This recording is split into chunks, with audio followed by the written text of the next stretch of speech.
Yes.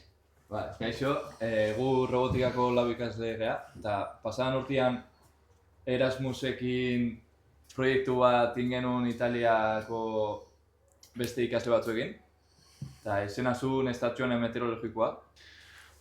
Ingenuna azkenean izenak esatun bezala estazio meteorologikoa zen, IoT proiektu bat zen, jasotzen genituen seinaliak, bai temperatura, bai ezetasuna, eta gero grafiko batez adierazte genuen lainuan. Hasieran behiek etorri zian aste bat, honea, eta hemen hasi ginen proiektuakin, eta gero gu jun ginen area, beste aste bat. Bueno, gu elkartu ginen hanko beste lau ikaslekin, eta esperientzia orokorrian aberasgarria izan zen, bai hango kultura eta bai ikaskuntza metoduare bai ezautzeko aukera eduki genulako.